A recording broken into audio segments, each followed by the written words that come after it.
அனைவருக்கும் வணக்கம். நம்ம இந்த வீடியோவில் ஜாவாவில் இன்டர்ஃபேஸில் டிஃபால்ட் மெத்தட் அண்ட் ஸ்டாட்டிக் மெத்தட்னா என்னன்னு நம்ம வந்து பார்க்க போகிறோம். அதுக்கு முன்னாடி நம்ம ப்ரீவியஸ் வீடியோஸில் மார்க்கர் இன்டர்ஃபேஸ்னா என்னன்னு பார்த்தோம், ஃபங்க்ஷனல் இன்டர்ஃபேஸ்னா என்னன்னு பார்த்தோம், டைப்ஸ் ஆஃப் இன்டர்ஃபேஸ் பார்த்தோம். அதுக்கடுத்து பார்த்தீங்கன்னா இந்த மல்டிபிள் இன்ஹெரிட்டன்ஸ் இன்டர்ஃபேஸ் வச்சு எப்படி அச்சீவ் பண்ணலான்னு பார்த்துருந்தோம். ஸோ அதுக்கு முன்னாடி இன்டர்ஃபேஸோட பேசிக்ஸ் பார்த்தோம். ஸோ டோட்டலாக ஒரு 5 வீடியோஸாக நம்ம இன்டர்ஃபேஸ் கான்செப்ட்ஸ் தான் நம்ம பார்த்துட்ருக்கோம். இதான் லாஸ்ட் கான்செப்ட். ஸோ என்னன்னு கேட்டிங்கன்னா static method and default method. So நம்ம ஆல்ரெடி பார்த்துருந்தோம். அப்ஸ்ட்ராக்ட் கிளாஸ் பார்த்தீங்கன்னா நம்ம வந்து அப்ஸ்ட்ராக்ட் மெத்தடும் வச்சுக்கலாம், நார்மல் மெத்தடும் வச்சுக்கலாம். அதாவது வேற மாதிரி சொல்லணும்னா நம்ம அந்த மெத்தடை டிக்ளரும் பண்ணிக்கலாம், டிஃபைனும் பண்ணிக்கலாம். வேற உங்களுக்கு இன்டர்ஃபேஸில் ஃபுல்லாக அப்ஸ்ட்ராக்ட் மெத்தட் தான் இருக்கணும்னு நான் சொல்லி கொடுத்துருந்தேன். ஒன்லி மெத்தட் டிக்ளரேஷன் நான் வந்து சொல்லி கொடுத்துருந்தேன். But that's not the case. So நம்மளால் இன்டர்ஃபேஸில் மெத்தடும் டிஃபைன் பண்ணிக்க முடியும். ஸோ இன்டர்ஃபேஸ், ஸோ நம்ம வியர்டுன்னு நேம் வச்சுக்கலாம். So I don't know why I am taking weird names. ஓகேவா? இப்போ இந்த இன்டர்ஃபேஸில் நான் வந்து வாய்ட் ஷோ, நம்ம எப்போவுமே எடுக்கிற அந்த ஷோ மெத்தடே எடுத்துக்கலாம். இப்போ எல்லாமே உங்களுக்கு ஓகேவா தான் இருக்கும். நான் வந்து இதுக்கு டெஃபினிஷன் கூட கொடுக்க முடியும். இன் ஷோ இப்போ எனக்கு என்ன எரர் காட்டுது? Abstract method do not specify a body. அதுக்கு கீழே பாருங்களேன் 3 குயிக் ஃபிக்ஸ் இருக்கு. ஒன்று என்ன பண்ணலாம், ரிமூவ் மெத்தட் பாடி. அப்படி பண்ணிட்டேன்னா வெறும் டிக்ளேர் மட்டும் தான் பண்ணுற மாதிரி. மிச்சம் 2 ஃபிக்ஸ் பாருங்களேன். Change show to default. அப்போ நான் டிஃபால்ட் மாத்திரேன்னு எனக்கு எரர் போகும் ஒரு மெத்தட். ரெண்டாவது வழி என்ன இருக்குது, change show to static. So இங்கேயே உங்களுக்கு வீடியோ புரிஞ்சிருக்கும். ஸோ நம்ம சேஞ்ச் ஷோ டு டிஃபால்ட் போயிடலாம். ஓகேவா? Okay sir. இப்போதான் ரொம்ப முக்கியமான பாயிண்ட். இந்த வியர்ட் இன்டர்ஃபேஸ்க்கு ஆப்ஜெக்ட் கிரியேட் பண்ண முடியுமா? New weird. Of course we cannot create object of interface, right? So 2 வகை பண்ணலாம். ஒன்று அனானிமஸ் இன்னர் கிளாஸ் யூஸ் பண்ணலாம். அப்படி இல்லைன்னா ஒரு கிளாஸ் வியர்ட் இம்ப்ளிமெண்ட் எக்ஸ்டென்ஸ் இல்லை இம்ப்ளிமெண்ட்ஸ் வியர்ட். ஓகேவா? இப்போ நம்ம இங்கே வந்து இந்த ஷோ மெத்தட்க்கு நம்ம எழுத தேவை இல்லை.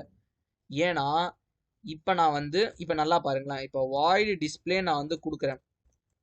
இப்படி கொடுத்தனா தான் நான் அதுக்கு இங்கே வியர்ட் இம்ப்ளிமெண்டேஷனில் அதுக்கான இது நான் ப்ரொவைட் பண்ணணும். ஆட் அன்இம்ப்ளிமெண்ட் மெத்தட்ஸ் குத்துறேன்னா எனக்கு இங்கே வந்துடும். பட் இந்த மெத்தட் இல்லைன்னா எனக்கு தேவையில்லை. ஏன்னா நான் தான் வந்து ப்ரொவைடே பண்ணிட்டேனே ஷோ மெத்தட்டு. இப்போ நான் அந்த வியர்ட் இம்ப்ளிமெண்ட்டுக்கு நான் ஆப்ஜெக்ட் கிரியேட் பண்ணும்போது எனக்கு என்ன நடக்கும்னு மட்டும் பாருங்களேன். ஃபஸ்ட்டு இந்த வியர்ட் இம்ப்ளிமெண்ட்ஸில் அந்த ஷோ மெத்தட் இருக்கான்னு பார்க்கும். ஸோ லெட் மீ கால் obj.show. ஸோ எடுத்தோன்னே என்ன பண்ணும், வியர்ட் இம்ப்ளிமெண்ட்டுக்கு தான் நம்ம ஆப்ஜெக்ட் கிரியேட் பண்ணுறோம். ஸோ இங்கே ஷோ மெத்தட் இல்லை. அப்போ அதனுடைய பேரண்ட் கிளாஸ் என்னது, வியர்டில் ஷோ மெத்தட் இருக்குது. So it will print in show obviously. இப்போ இன்னொரு ட்ரிக் நான் உங்களுக்கு சொல்லித்தரேன். ட்ரிக் இல்லை, ஆக்சுவலி நீங்கள் தெரிஞ்சுக்கணும். ஸோ வாய்ட் டிஸ்பிளேன்னு இருக்குது. ஸோ இப்போ நம்ம இதுக்கான இதை நம்ம ப்ரொவைட் பண்ணிடலாம். ஸோ இப்போ வரைக்கும் add and implement methods. So இப்போ இந்த வியர்ட் இன்டர்ஃபேஸ் பார்த்தீங்கன்னா உங்களுக்கு வந்து சாம் இன்டர்ஃபேஸான்னு சொல்லுங்க. இது சாம் இன்டர்ஃபேஸ் தான். இது வந்து ஃபங்க்ஷனல் இன்டர்ஃபேஸா நீங்களே கெஸ் பண்ணுங்களேன்.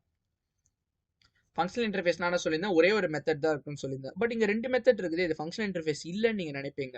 ஆனால் பாருங்களேன், நம்ம அனோட்டேஷன் கொடுத்து பார்க்கலாம். It didn't show any error. அப்போனா இது ஃபங்க்ஷனல் இன்டர்ஃபேஸ் தான். நல்லா ஞாபகம் வச்சுக்கோங்க. நான் என்ன சொல்லியிருந்தேன், ஃபங்க்ஷனல் இன்டர்ஃபேஸ்னா சிங்கிள் ஆப்ஸ்ட்ராக்ட் மெத்தட். ஸோ நீங்கள் ஆப்ஸ்ட்ராக்ட் மெத்தட்டை மட்டும் தான் பார்க்கணும். ஸோ ஒரே ஒரு ஆப்ஸ்ட்ராக்ட் மெத்தட் தானே இருக்குது. இப்போ இதுவே இங்கே ஒரு ஷோ மெத்தட் வச்சிருக்கீங்கன்னு வைங்களேன். ஸோ அப்போ பிரச்சனை. ஏன்னா வந்து ஷோ ஒன்னு வச்சுக்கலாம். அப்போ வந்து பிரச்சனை. இங்கே உங்களுக்கு எரர் வந்துரு பாருங்க, இன்வேலிட் ஃபங்க்ஷனல் இன்டர்ஃபேஸ்னு. ஆனால் இப்போ இதையே நான் வந்து டிஃபால்ட்டாக மாற்றிட்டேன்னு வைங்களேன். இப்போ இதையே நான் டிஃபால்ட்டாக மாற்றிட்டேன்னா still it is a functional interface. It can have any number of default and static methods, but it should contain only a single abstract method. ஓகேவா? புரிஞ்சிருக்கும்னு நினைக்கிறேன். So the thing is, point to remember என்னன்னு கேட்டிங்கன்னா, நீங்கள் டிஃபால்ட்டுன்னு போட்டிங்கன்னு வைங்களேன். So இப்போ இது functional interface கூட கிடையாது. ஓகேவா? இப்போ நீங்கள் இங்கே டிஃபால்ட்டுன்னு போட்டிங்கன்னா நீங்கள் மெத்தட் டெஃபினிஷன் நீங்கள் ப்ரொவைட் பண்ணிக்கலாம். பட் இருந்தாலும் அதை நீங்கள் கால் பண்ணும்போது உங்களுக்கு ஒரு கிளாஸ் தேவைப்படும். ஒய்? பிகாஸ் நீங்கள் ஆப்ஜெக்ட் கிரியேட் பண்ண முடியாது இன்டர்ஃபேஸ்க்கு. அப்படின்னா நீங்கள் அனானிமஸ் இன்னர் கிளாஸ் யூஸ் பண்ணணும். ஓகேவா? அனானிமஸ் இன்னர் கிளாஸ்லாம் நம்ம ப்ரீவியஸ் வீடியோவில் எக்ஸ்பிளைன் பண்ணியிருக்கோம். ஸோ டேரெக்டாக இங்கே வந்தீங்கன்னா புரியாது. ஓகேவா? இப்போ நெக்ஸ்ட் நம்ம ஸ்டாட்டிக் கீவேர்ட் பற்றி பார்க்கலாம்.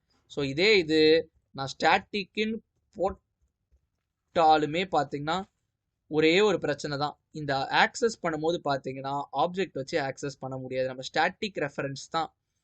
த static method of interface weird. So static method எப்படி ஆக்சஸ் பண்ணணும்னா அந்த interface name dot show method. ஓகேவா?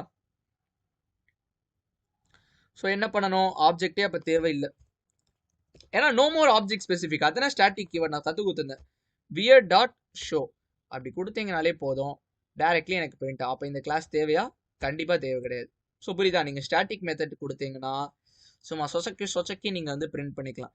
இப்போ இன்னொரு மெத்தட் நான் வந்து போடுறேன்னு வைங்களேன்.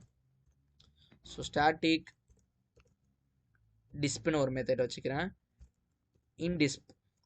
ஸோ இப்போ அகெயின் ஃபஸ்ட்டு வியர் டாட் ஷோவை நம்ம கால் பண்ணிடலாம், வியர் டாட் டிஸ்பிளே. ஓகேவா?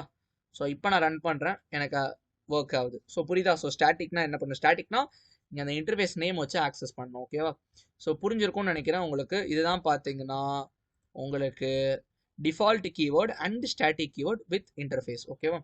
ஸோ இந்த வீடியோ உங்களுக்கு ஹெல்ப்ஃபுல்லாக இருக்கும்னு நான் வந்து நினைக்கிறேன். ஸோ ஹெல்ப்ஃபுல்லாக அந்த வீடியோ கூட லைக் பண்ணிக்கோங்க. ஸோ இதனோட பார்த்தீங்கன்னா நம்ம இன்டர்ஃபேஸ் கான்செப்டை நம்ம வந்து முடிக்கிறோம். ஒரு குயிக் ரீகேப் சிம்பிளாக சொல்லிடுறேன். இன்டர்ஃபேஸ்னா என்னன்னா ஒன்லி அப்ஸ்ட்ராக்ட் மெத்தட்ஸ் மட்டும் தான் இருக்கும். எதுக்காக நம்ம இன்டர்ஃபேஸ் யூஸ் பண்ணுறோம்னா நம்மளோட டிசைனை நம்ம அதில் கொடுத்துக்கலாம். ஒன் மோர் திங் என்னன்னு கேட்டிங்கன்னா மல்டிபிள் இன்ஹெரிட்டன்ஸ் இன்டர்ஃபேஸ் இருந்தால் மட்டும்தான் சாத்தியம். புரியுதுங்களா? இந்த சில காரணங்களுக்காக தான் இன்டர்ஃபேஸ்க்கு நம்ம போகிறோம். ஸோ புரிஞ்சிருக்கும்னு நினைக்கிறேன். Hope you enjoyed the throughout the series of interface concept.